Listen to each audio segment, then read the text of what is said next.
What is up, guys, and welcome back to the channel. My name is Travis. You're watching TWA Motorsports, and today, back on the Tahoe, okay? Got a couple things to do in this video. I don't know how far we're gonna get. Hopefully, we get really far. But anyway, got a tune back from the tuner. And guys, I'm using Matt Sanford. I'm sure you guys have seen him if you watch Cletus. He tuned a lot of his stuff, and especially the new 5th gen stuff. He's really good at what he does. He's really busy. So it's taken a while to get the second rendition of this tune, and he actually wants to see the exact same thing again. He wants me to warm it up completely on idle, okay? So let the car warm completely up while I'm logging, clear the long-term fuel trims, which I will show you guys how I do that. What else does he want me to do? Drive around for 15 to 20 minutes, just regular driving. That's what I did last time. And he said everything's looking good and it's running really good. The other thing I need to do is I need to get my suspension set where it needs to go. So we're a little lower on this side than we are the other side. I need to pull the wheels off, show you guys how I'm adjusting the suspension because those coilovers are all jacked up now that we changed springs. But I will tell you, this new, whether it's the spring or having less weight because this is an aluminum block, it rides way better. So I will say that. But let's start with what we know we need to do. And we need to grab, first of all, we need to turn the key on. This is not the right file I have loaded, so let's close this one. And then let's open the correct file. I don't know where it's at. Hopefully it's under downloads. There we go. Second rendition of the Tahoe. So we're going to go to the flash, which is the red arrow up top. We're going to write the calibration, and we're going to hope it doesn't break this computer. Radio just shut off. I'm okay with that. Anyway, this process takes, I don't know, on like a calibration right, look, we're 12 seconds, 10 seconds, happens pretty quick. And the cool thing is, I don't know what all he changed. He doesn't really talk. I didn't ask him, but he did say that the log looked good. We're gonna have to get some gas in this thing, I know that, because I think we were at like, yeah, between half and a quarter. I like to keep my vehicles half and above. I don't like getting them that low. Okay, we're done. So I'm gonna close. I'm gonna turn the key off, let it set for a second. I'm gonna fire it back up, make sure it starts, everything's good. And it did. Okay, we'll leave it like that for now. I think I want to mess with the suspension before I go out. So let's go get a tape measure and let's see exactly how far this thing is off. I know it's lower on this side, it's higher on the other side, but I'd like to put a tape measure on it now that we're on level ground, see where we need to go. Let's get a couple accurate measurements on this guy and see where we're at. I generally like to measure from the middle of the tire, close as I can get anyway, up to the fender. And we are just a hair under 31 3/4. A 16th under that, actually. So let's go the other side. 30, we'll call that 31 3/4. This side, I believe, is higher. This one is, oh, I take that back. This side's lower. This one is 31 3/16. So we need to either come down on the driver's side, or come up on the driver's side, or down on the passenger side. So what I'm going to do is, to make that judgment, I need to lift this thing up and I want to take a look at where the shock is at. I'm going to show you kind of where I marked it and kind of how this all works out, or at least I hope it works out. So here's what we've got. It's probably gone now. Yeah, it is. I made a mark on this shock. I think it had 3.5 inches of travel.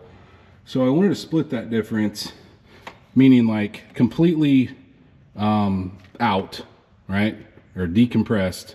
It was at 3.5 inches, which I think is probably what it's at now. When it is in the middle, which is where we kind of want it to ride, I can kind of actually see it there. I don't think you guys, it won't pick up on camera though, even with the light. When it's at ride height, I need it to be halfway in between this stroke. That way we have equal stroke down, equal stroke up. That's ultimately where you want it to ride. Now, look, the suspension's all drooped right now, so I can't get that measurement. So what I'm gonna have to do is, while it's up on the jack, I'm gonna put another jack under here and a block, and I'm gonna try to gradually lift this up and see where that lands, okay? If it's right where it needs to be, then I can indeed just lower this side, and I've got some room to do that. If it doesn't, and I don't like it, I actually like this has quite a bit of preload, which the other spring didn't.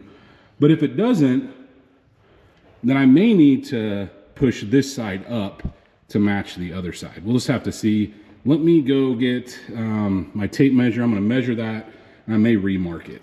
I'm actually pretty happy with this amount of stroke that this has. It closed up quite a bit. So what I'm going to do is I'm gonna try to meet in the middle.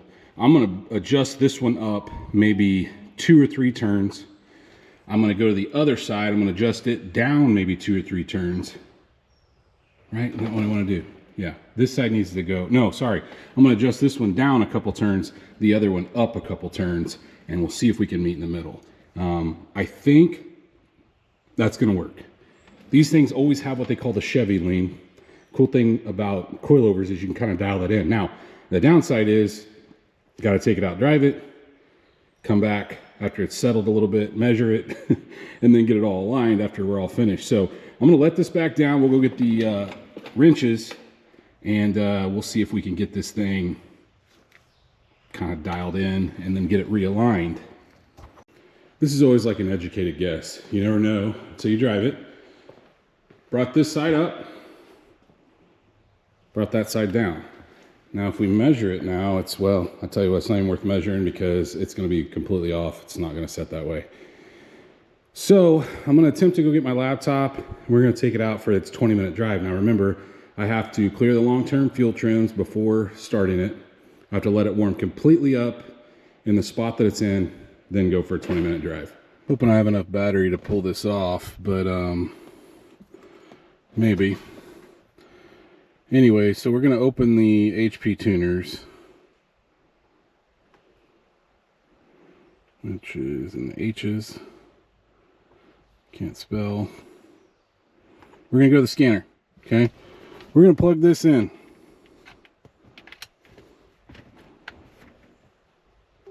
I was gonna say it should make noise. We're gonna plug this one down here in because I don't leave it plugged in. Runs your battery dead if you do. Plug this one in.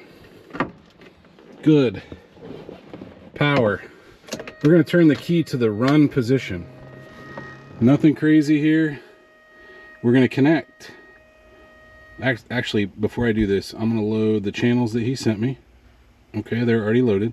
I'm gonna connect to the car. This stuff should populate. Okay. We're gonna go to the green button here.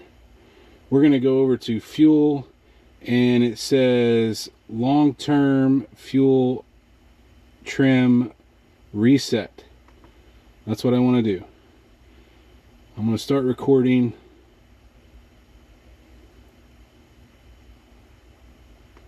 I said I am. There we go. I'm going to do that one more time just to make sure. Reset, reset.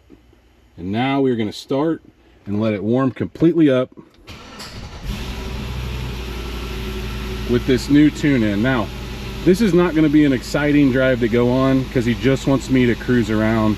But what I'm going to do is I'm going to let the temperature, which you got a couple ways you can look at it. You can look at it up here, engine coolant temp, that guy, or it's also down here as one of these values. I don't remember. Oh, it's actually up top. It's 72 degrees right now. I'm going to wait till this thing gets to around 190, 200. We're going to take off for a drive. Well, I made it through that drive, back at the house. The downside is my computer just about died, so I don't, hopefully he's okay with, like, I don't know, almost 15 minutes of driving. Didn't quite make it to the 20 I wanted to do. Computer's dead. It's the first day it hasn't rained here, guys, so we're gonna keep going. Well, nothing melted down, that's good. But we are back in the shop, so let's see how much we moved. This one was what, 31 3/4. We are now at, dadgummit, 31 3/4. Just a hair below that. Ah! This is how this works, guys. You think you're adjusting it, nothing happens. You move it what you feel like is an inch. It doesn't go up an inch. This one came up to 31 We'll call that into 31 3/8, just a hair below that. So this one did come up, but holy crap, that other side did not go down. So I'm gonna crank this one up a little more. I'm gonna crank that one down a little more, and we'll see if we can meet in the middle. So a couple things have been going on. I took this down to my work, got it realigned. Honestly, guys, all we had to do was a toe set, and we seem to be pretty square side to side. So we're within 1/8 of an inch. I am not going to adjust those things over 1/8 of an inch. I'm just not. But I have a new tune, and he really hasn't given me much info as far as like, hey, should you rip on it now?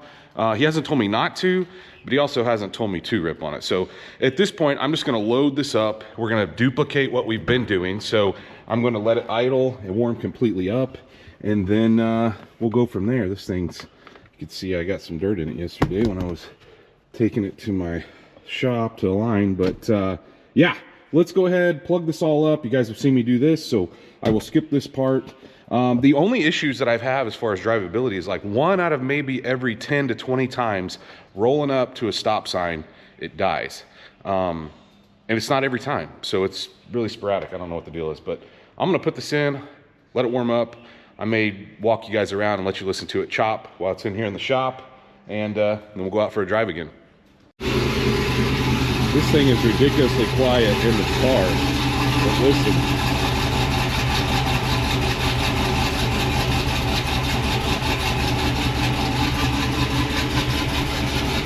Sure sounds pretty healthy.